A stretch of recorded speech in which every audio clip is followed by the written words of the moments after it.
চমৎকার সন্ধ্যায় জেনে নিব যে আল্লাহ তাআলা কাদেরকে পছন্দ করেন এবং কাদেরকে ভালোবাসেন। এবং প্রিয় ভাই এবং বোনেরা, আল্লাহ তাআলার ভালোবাসা অর্জন এটা মানব জীবনের সবচাইতে বড় সৌভাগ্যের বিষয়। কি বলেন? আমরা যদি প্রেসিডেন্টের কাছের লোক হই, প্রধানমন্ত্রীর যদি কাছের লোক হই, যদি আমরা জানি যে পিএম আমাকে ভালোবাসে, প্রেসিডেন্ট আমাকে ভালোবাসে, কেমন লাগবে? ভালো লাগবে। আর যদি আমরা এটা জানতে পারি যে রব্বে কারীম আল্লাহ রব্বুল ইজ্জা ওয়াল জালাল তিনি আমাকে ভালোবাসেন, কেমন লাগবে আমাদের? এই ভালোবাসাকে আমরা বলে বোঝাতে পারবো? পারবো না। এটাই আমরা চাই, এটাই আমাদের জীবনের টার্গেট, কামনা, ঠিক কিনা? তো একজন প্রকৃত মুমিন সেই যে আল্লাহর সান্নিধ্য পেতে চায়, আল্লাহ তাআলার ভালোবাসা সে পেতে চায়। এবং মজার ব্যাপার হচ্ছে আল্লাহ তাআলা সুস্পষ্ট স্টেটমেন্টের মাধ্যমে কালামুল্লাহ মাজিদে তিনি জানিয়ে দিয়েছেন তিনি কাদেরকে কাদেরকে ভালোবাসেন।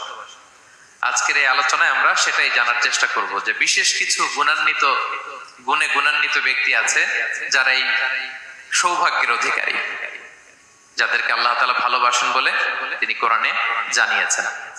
আমরা যেন সেই সমস্ত গুণগুলো আমাদের নিজেদের মধ্যে ধারণ করতে পারি। আল্লাহ তাআলা আমাদের তৌফিক দান করুন। আমরা সবাই আওয়াজ করে পড়ে আমিন। প্রিয় ভাই এবং বোনেরা, শুরুতেই একটা ইন্ট্রোডাক্টরি কথা বলে রাখি, ভূমিকা কথা মূল আলোচনায় যাওয়ার আগে। সেটা হচ্ছে আমাদের প্রত্যেকের মনে রাখতে হবে যে আল্লাহ তাআলা ভালোবাসা পাওয়ার প্রধান শর্ত হচ্ছে রাসূল সাল্লাল্লাহু আলাইহি ওয়াসাল্লামকে ভালোবাসা, তার অনুসরণ করা। This is the first and foremost reminder tonight. আজকের প্রথম রিমাইন্ডার এটা যে আমরা যে আল্লাহর ভালোবাসা পেতে চাই, এটার প্রধানতম শর্ত হচ্ছে আল্লাহ রাসূল সাল্লাল্লাহু আলাইহি ওয়াসাল্লামের অনুসরণ করতে হবে। ওনার অনুসরণ বাদ দিয়ে আল্লাহর ভালোবাসা কোশ্চিন কালেও পাওয়া যাবে না।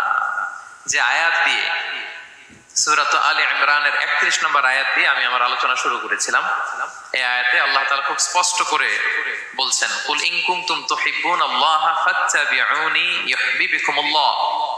হে নবী, আপনি বলে দিন যে ওহে আমার উম্মতেরা, যদি তোমরা আল্লাহকে ভালোবাসতে চাও তাহলে ফাত্তাবিউনি, আমি নবীর অনুসরণ করো, তাহলে ইউহিব্বুকুমুল্লাহ, আল্লাহ তাআলা স্বয়ং তোমাদেরকে ভালোবাসতে শুরু করে দিবেন।